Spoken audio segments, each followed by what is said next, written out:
नमस्कार, मैं नवीन कुमार। आप देख रहे हैं न्यूज प्राइम 24। जी हां, बिहार विधानसभा चुनाव 2025 के प्रथम चरण का चुनाव संपन्न हो गया है। दूसरे चरण का चुनाव 11 नवंबर को होनी है और मतगणना 14 नवंबर को होनी है। आज हमारे साथ पटना साहिब में राजेश कुमार ताती हैं और वो वर्षों से अपने समाज के लिए प्रयत्नरत हैं। आज हम उनसे बात करेंगे कि पटना साहिब और पूरे बिहार पर इनसे हम आज चर्चा करेंगे कि आखिर पटना साहिब में एक तरफ कांग्रेस उम्मीदवार पटना साहिब में शशांक शेखर हैं तो दूसरी तरफ बीजेपी के उम्मीदवार रत्नेश कुशवाहा हैं। और हम अभी बात करेंगे राजेश कुमार ताती से, जो पान समाज के एक चर्चित नेता है, वर्षों से अपने समाज और पूरे बिहार के लिए प्रयत्नरत हैं।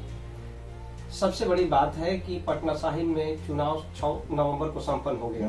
दो उम्मीदवारों के बीच यानी दो पार्टियों के बीच कांटे की टक्कर मानी जा रही है। आपको क्या लगता है पटना साहिब से 14 नवंबर को तो क्लियर हो जाएगा, लेकिन आपको क्या लगता है कि पटना साहिब से क्या शशांक शेखर महागठबंधन के उम्मीदवार जीत पाएंगे या फिर से बीजेपी के सर पर ही पटना साहिब का ताज होगा?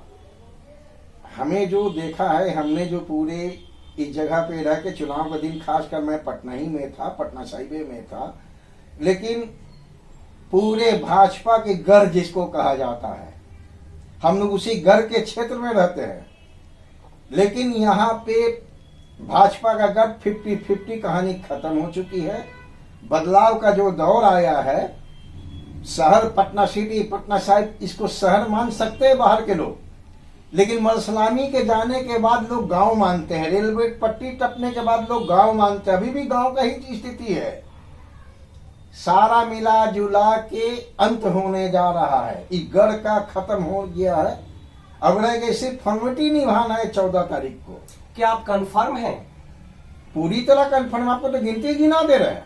तो कौन पार्टी जीत रही है? यहाँ से कांग्रेस की सीट निकल रही है। कंफर्म है? कंफर्म है।